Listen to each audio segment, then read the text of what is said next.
Hello and welcome to Nosotros, the podcast about Mexican-American politics, history, cultura, y más. Brought to you in part by the Gomez Law Firm.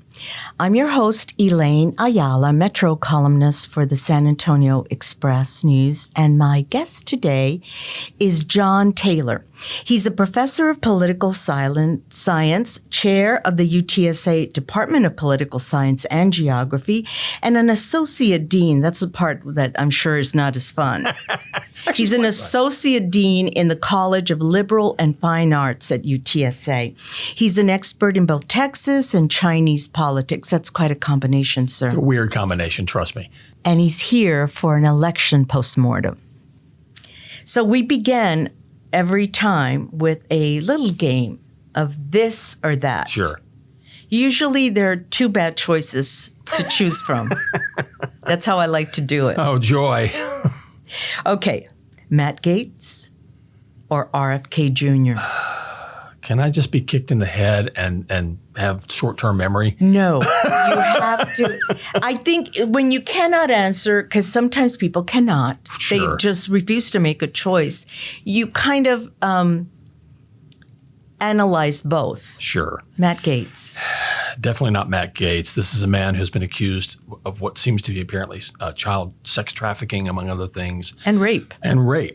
Robert F. Kennedy Jr. is insane. But at the same time, actually at one time or another has actually presented what might be among some cogent policy ideas. So I guess RFK Jr., if I was forced to choose. If you were forced, okay. And this is a this or that in which I'm really asking about what we sacrifice. Sure. The Department of Education or the Department of Health and Human Services?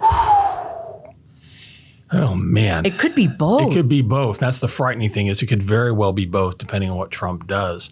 My guess is that education is going to go first, that they're going to find a way to dismantle it just based on not just Trump and not just some of his supporters, but what's in Project 2025 and what you're seeing in terms of people being potentially as floated as nominees, including what's his name, Ryan Walters, the Oklahoma education commissioner, who if he was somehow chosen would most assuredly dismantle the Department of Education. And if you dismantle a department like education, that means federal funding for all sorts of programs. Like I heard a discussion recently, I think it was SAISD officials talking about how parents already feel like they don't have enough money for mental health services, especially when something bad happens, like a suicide among the student population.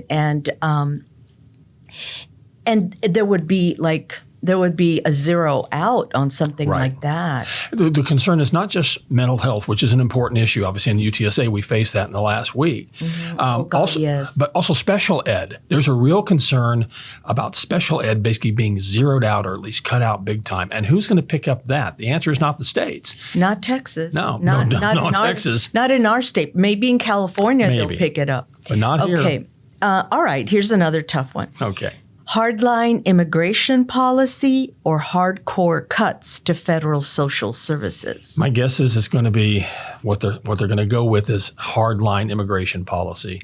I'm guessing just knowing, and I'm rolling my eyes, when you have the two people that are in charge of the Department of Government Efficiency in charge of it, they're not in charge of anything.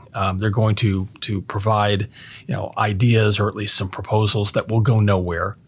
Trump is basically putting Elon Musk in particular into a corner.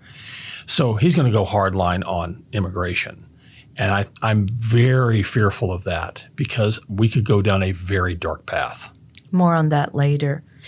Although I think how ironic that he picks two people to run one department. That doesn't seem very efficient. It's not efficient. Okay.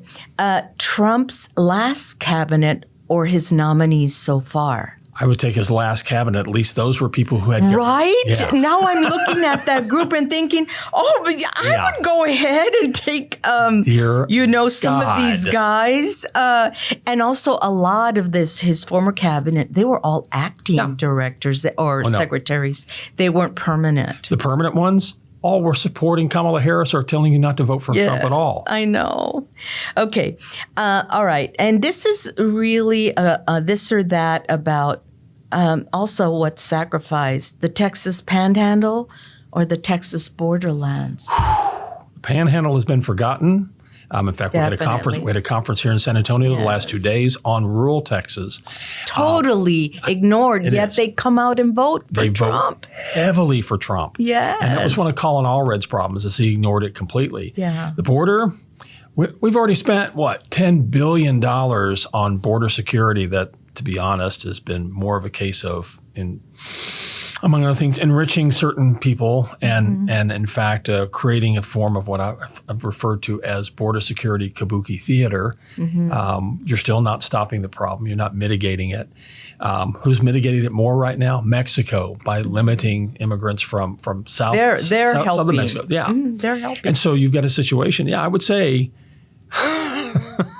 the Panhandle, to be honest, we tend to ignore it because, it's just, out there. It's just basically little towns and it's kind of flat and whatever, but we shouldn't ignore it. And also, they're the ones that would be most hurt by vouchers, don't you think? No question. There's zero question. In fact, some of the greatest opposition among Republicans came from West Texas Republicans. So those, what we call the 134, the 134 counties that are west of I-35. Oh. That's where you had a lot of opposition. And funny, Greg Abbott wasn't nearly as successful in defeating those Republican incumbents who were against vouchers as he was against Republicans in San Antonio, Houston, and Dallas-Fort Worth. Right. Okay, and the last one is usually that I ask for everybody is corn or flour? Flour only because I end up tearing up corn. Flour is so fluffy and good. I know. So bad for us. I know it is, but... Okay, my first question is a general one. What happened? What was most on voters' minds, and why did they vote the way they did?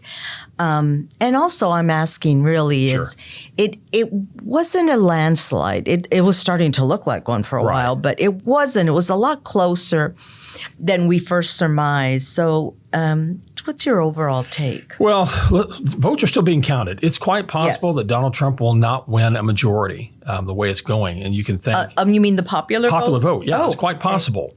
Right now, he's right at like 50%, and it's starting to drop from there. California continues to count votes, among other places. So it's possible he can And they do a lot of exacting counting. Exactly. They do it all. Days, weeks. Yeah, So it's possible Trump doesn't get that 50%. So therefore he can't claim that mandate. Even if he claims I got 51% of the vote. 51% is not a landslide. It's not it's a win. Question, for sure. But it's not a landslide. That's like saying George W. Bush in 2004, who got 51%. Yeah, that was not a landslide either. I still contend there was something. There was something going on there. There was Florida a lot of those hanging chads. Here's the thing with Florida in 2000. If Al Gore had bothered to campaign in his own home state and won Tennessee, Florida wouldn't have mattered. Ugh. Al Gore. Jesus. I know. It's a complete failure there. I got to interview him once before he was... Did you stay awake? He was writing a book. He was writing his first book about the environment. Okay. And I thought he was lovely. Oh, sure. Okay, another general question. Okay. How will our lives change in a second presidency? That's an excellent question because honestly, I think we don't know. We might have an idea based on what he said during the campaign, what his supporters said especially, what you're already seeing in motion in terms of cabinet picks and other high government official picks.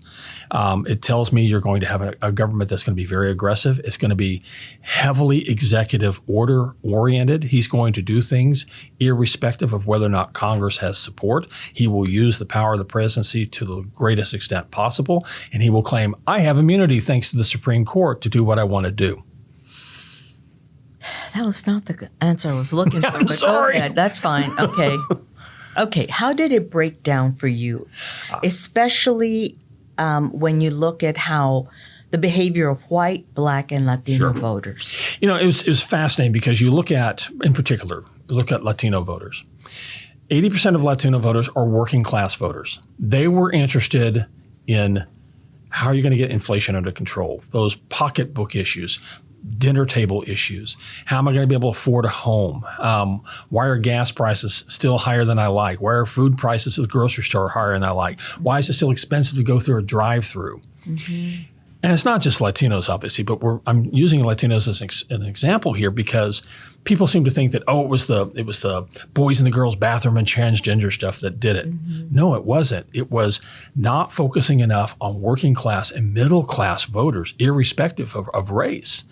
But you found that black voters, larger percentage since you've seen vote Republican since really Ronald Reagan. Latino voters, it was the highest percentage ever for a Republican to get, even more so than Bush or Reagan. When it came to white voters, it was the white middle class, particularly working class, that helped to give Donald Trump the victory as well. So it begs the question for Democrats, how did we lose these people? How did we lose what is one of our core constituent groups, which is not just working people, but Latinos and blacks who made up a substantial portion of the base? We should have seen it coming in 2020 with Trump. There were certain counties along the border that voted either close or voted for Trump, a couple of them. Mm-hmm. And then 2022, Abbott versus Beto, the same thing. You began to see even more counties along the border. And this time, and people don't realize that. And it was more impactful this time. It was, much more so. And in fact, I would say the Republicans invested well. After the 2020 election, they created this Republican Latino outreach in which they created headquarters both in San Antonio and in the Valley. I want to say it's McAllen. Mm-hmm. And they began to build grassroots efforts. They began to play upon what are those issues that resonate with more socially conservative Latinos, particularly Latino men. Mm-hmm. And in 22 and especially in 24, it worked. And it worked not just in Texas, where we saw counties, Starr County, which had never voted for a Republican, votes for Donald Trump this year. You see Latinos, not just in Texas, but in other parts of the country. Pennsylvania, for example, where they vote strongly in favor of Donald Trump, like 45%. So that tells you that the Democratic Party has a real issue on its hands. Mm-hmm. And I'm going to be mean to my own fellow faculty and faculty in general. The Democratic Party is sounding much more like being at a faculty meeting in terms of being more elitist, more concerned about. I mean, they should be less smart. Yeah, there's something to that they should be actually listening to the very people they're supposed to be serving. Mm-hmm. I mean, no, of course. I mean, you can sit in a faculty meeting and talk about just minutiae. Yeah. But it's not the same thing as talking to the average voter, somebody who's working class, who is concerned about how am I going to put food on the table, how am I going to pay for my kids to go to college.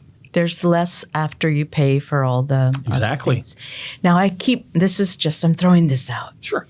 So during the Trump administration, the first one, people got checks, basically handouts. Oh, yeah. Kind of lower middle class people got SNAP because of their children. Yep. They weren't getting free lunches, so they gave them more money so they could spend at the grocery store. I kind of wish Biden would have done something like that. He did it once, but here's the difference between Trump. He did? He did once, but here's the thing. You don't remember it for this reason. When Trump did it, he put his name on it. Oh, that's true. And Biden didn't. Oh. And so people don't. We're so honorable. So Biden didn't remember. Liberals are too honorable. They didn't remember that Biden did the same thing. Okay. But here's the other thing. I could swear that Trump did it a couple of times. Did a couple of times. Yeah. And people remember, Trump gave me a stimulus check during the midst of COVID. People may not realize this. Every major incumbent party that was in power, be it in the United Kingdom, France, and elsewhere, lost during this election cycle. Only one party in a major democracy survived during this cycle of elections, and that was Morena in Mexico. Mm-hmm. Why? Because Morena put out stimulus checks to people before the election. So smart. So smart. A little chequecito will go a long way. Okay. This is related to this last question, is that when you talk to people over dinner or, in your social circles, the question comes up, especially, and I'm talking about Latino groups. Sure. I just went to breakfast with a bunch of Latinas. And they could swear it was misogyny and racism, even among their own Latino voters. Sure. And I get that. And I swear, if you were going to marry Latinos, there's going to be a little bit self-protests, you know? Oh, sure. There's going to be some weaning out some folks. There's got to be something there, too. I would not disagree that there's a level of misogyny.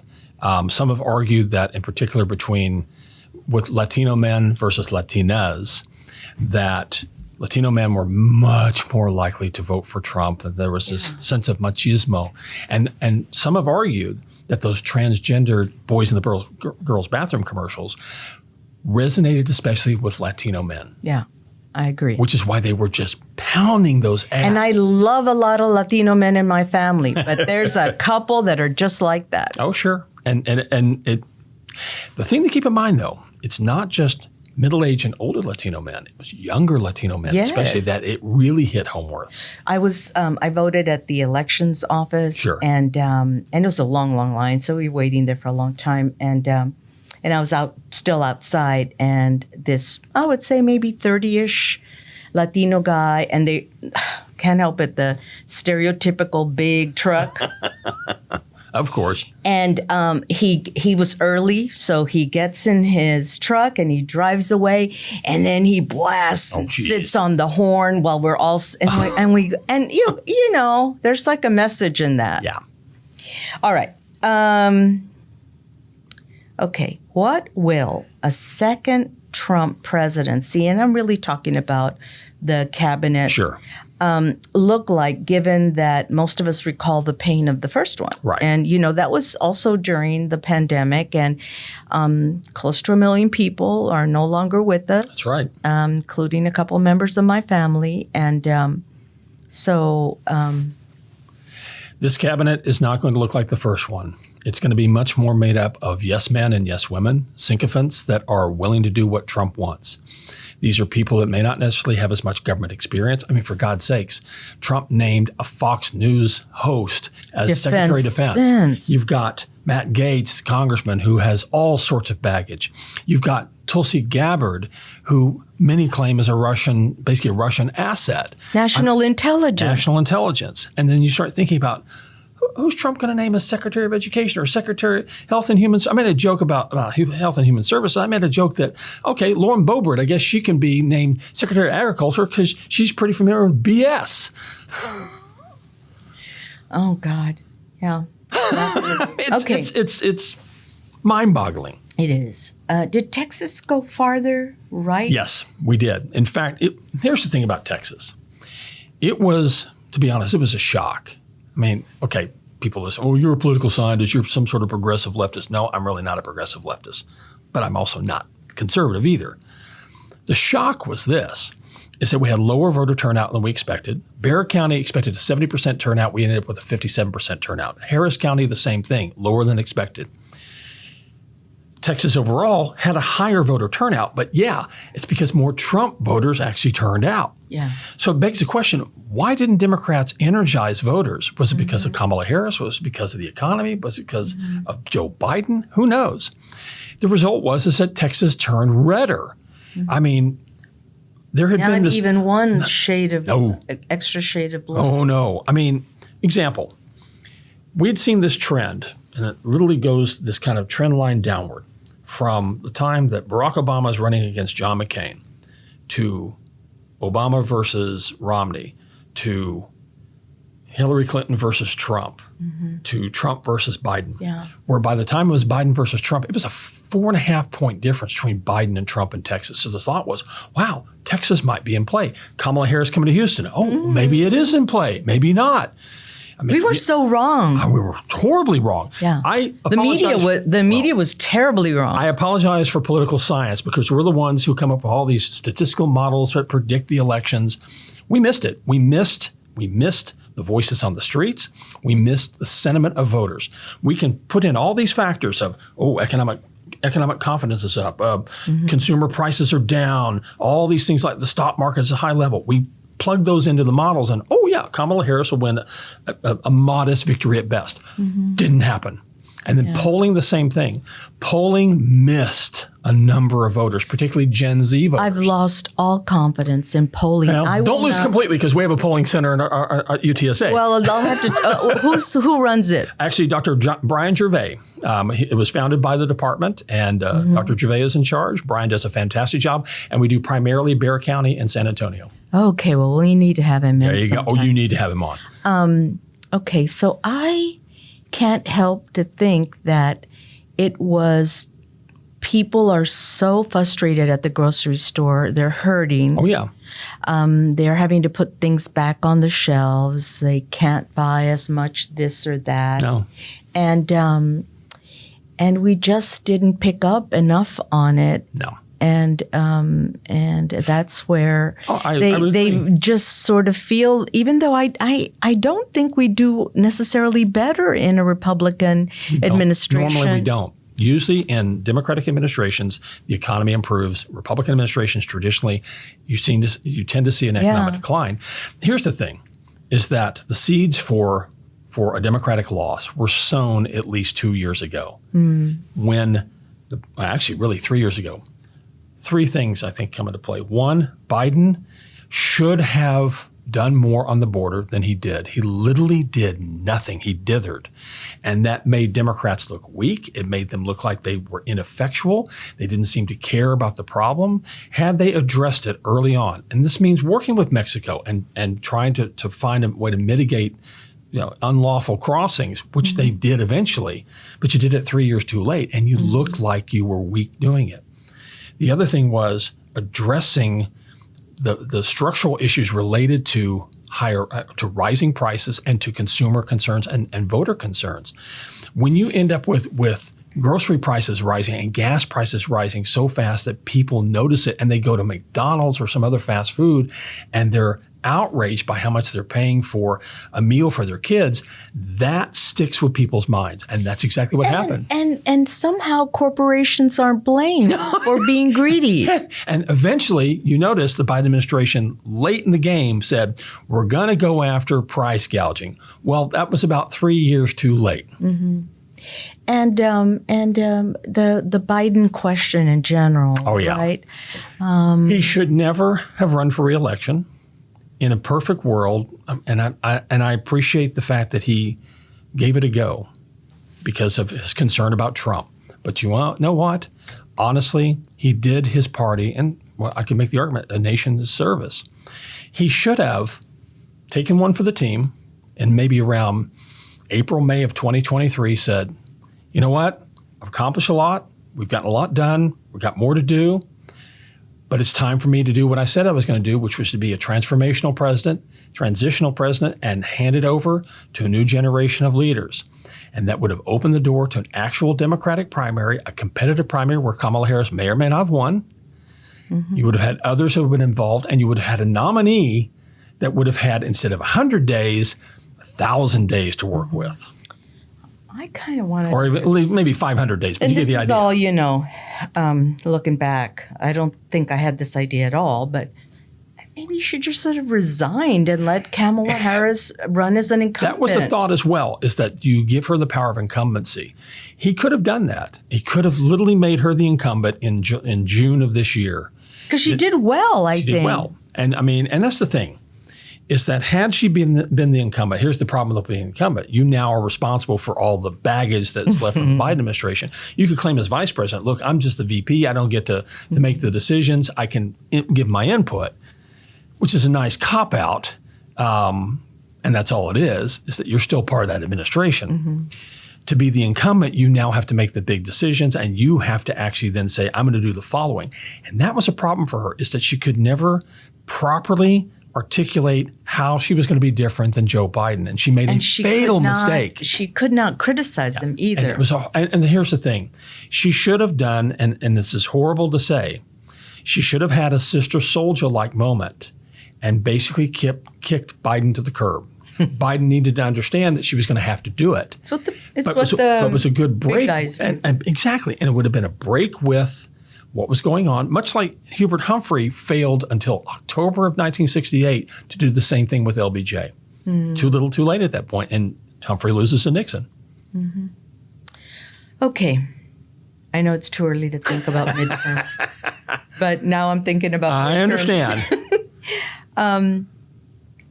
Do you think this time, voters always seem Sure. to rethink things and They say, do. and they somehow moderate themselves. Sure. They've had time to look at what they did and then say, you know what? So is that if we follow that history? Right. Only roughly 3 times since the 1860s has the incumbent party in the White House either maintained the same level of support in the House and the Senate. In other words, the average number of House seat losses is about 30 to 35 seats. If you have that kind of shift take place, Democrats take over the House. If you have a shift of only like 4 seats at best in the Senate, Democrats take over the Senate, and whatever is left of Donald Trump's legislative agenda goes completely out the window. Not to be rude, but given Trump's particular policy proposals, particularly on tariffs and the concern about the economy, and economy is still going to be, as it always is, the number one concern. It's always the economy, stupid. Exactly right. If the economy is not performing up to standards, Trump will be punished for it, as well as Republicans. This is what we call in political science. It's called retrospective voting versus prospective voting. What's retrospective voting? What have you done for me lately? Prospective voting, what are you going to do for me now? And in the case of Kamala Harris, she was suffering from retrospective voting and retrospection, while Trump, even though he was not the incumbent, he was the change candidate because he'd not been in there for 4 years. People thought about, I was actually okay and I got the stimulus checks, and let's see what he does next. Prospective voting. Yeah. I guess people do remember those checks. He might send one out. Exactly. He may very well. They don't seem to remember the disasters of COVID and loss of employment and how this town got hit really hard and is still recovering from it. All right. This is something we hit upon earlier in the This or That. It was President-elect Trump promises a mass deportation initiative. Mass deportation. Obviously, voters knew this was part of that. They went along. What could that do to you as society? And really, what are the chances it does indeed happen as Trump says he wants it to? Because I've done a couple of columns on it, and several on both sides of the aisle will say, it's not going to be that much. It's going to be some inroads into that, but he won't be able to accomplish that. It will take a decade or more.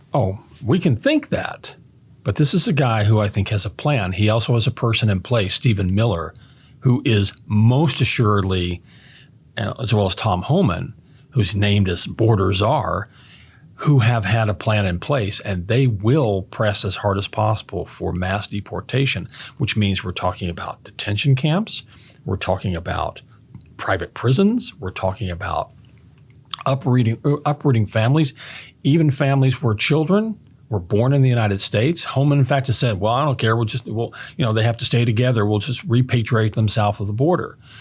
To engage in an actual mass deportation is going to require a comprehensive effort by billions of dollars by law enforcement, by Department of Homeland Security, by National Guards and Health and Human Services to be able to serve them when they're in detention. All of these and red state governors who will gleefully and likely go along with it. I mean, Greg Abbott has pretty much said, I'll do what I can to help Trump on this.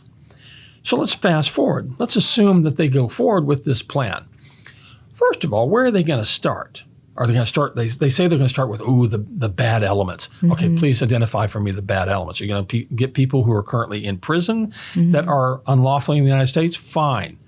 That's actually the Obama administration and Biden administration did that. Oh yeah, Obama deported more people than anybody. But let's say we're going a step further. We're now identifying just the average person who is in this country because they wanted a better life. They fled violence or they fled poverty in other parts of the world. How are you going to repatriate them? Now, presumably a number, of course, comes from Latin America, from Mexico and southward. But a portion doesn't. They come from Haiti. They come from China. They come from North Korea. They come from Iran. They come from everywhere.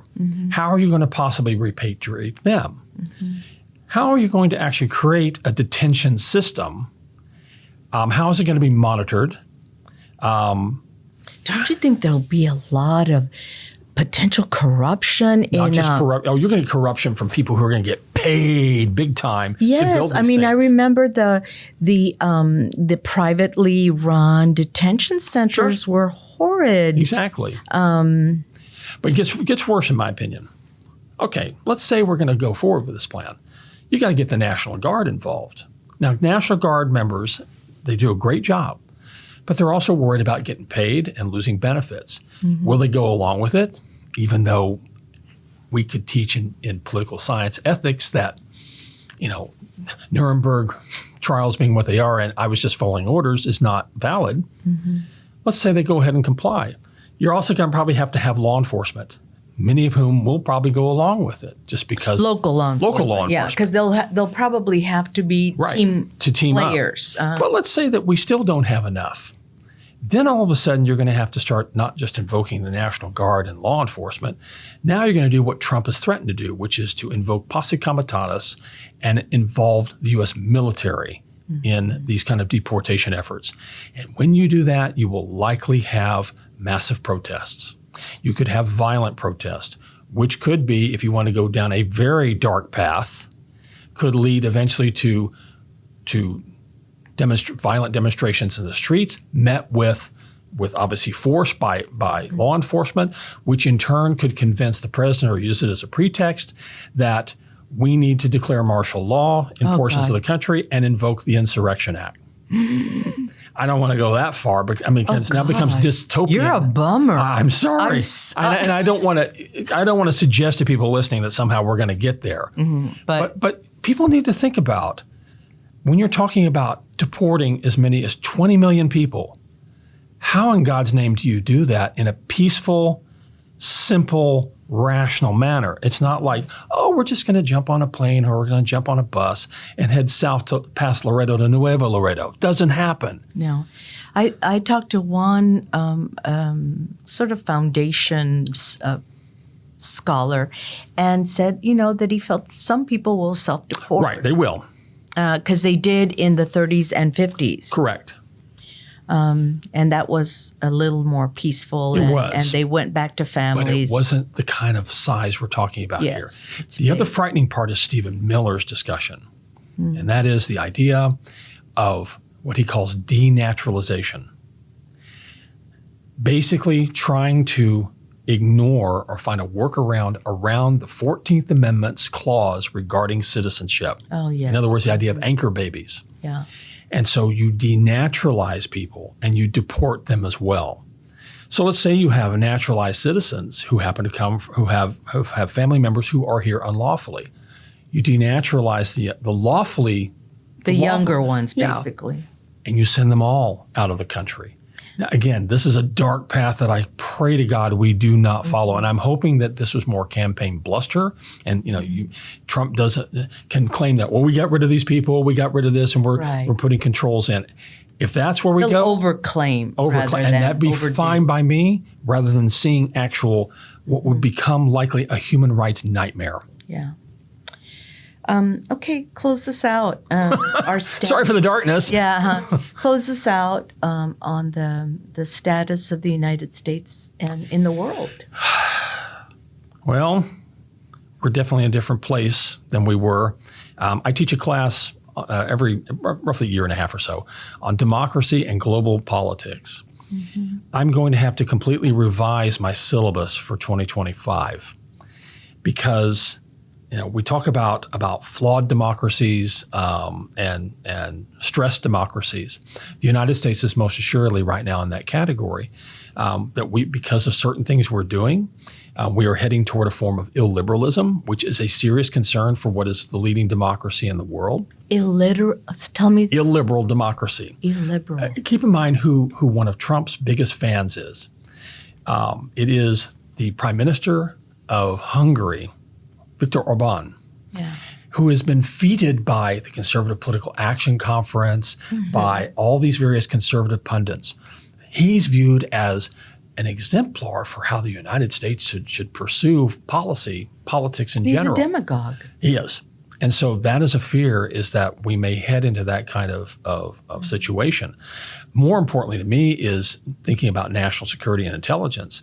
We will have people in charge who, to be perfectly honest, have no business being anywhere near our secrets, who have no business being able to interact with. Like Tulsi Gabbard. Yeah, like her. So, we have something called the Five Eyes. It's about to become the Four Eyes, because the other four are not going to share certain kinds of intelligence with the United States. We can't be trusted that it can't end up in Vladimir Putin's hands in a day. That's right. That's right. Well, thank you so much for being on and for being honest with us. And maybe in a couple months we can say something different. I hope so. I truly hope so. I'd like to also think that this is just in the aftermath of an election where we still have kind of some heated discussions. I'm looking forward to a Thanksgiving dinner where everybody's promised not to talk about politics. We'll see if that happens. That's hard in my family. It's hard, yes. Okay. Thank you so much. Pleasure. You can watch the video version of Nosotros on YouTube and listen to us anywhere you get your podcast. My Metro column appears every Wednesday and Friday in the San Antonio Express News. And if you want to reach me, my email address is eayala@express-news.net. Thanks for watching. See you next time on Nosotros.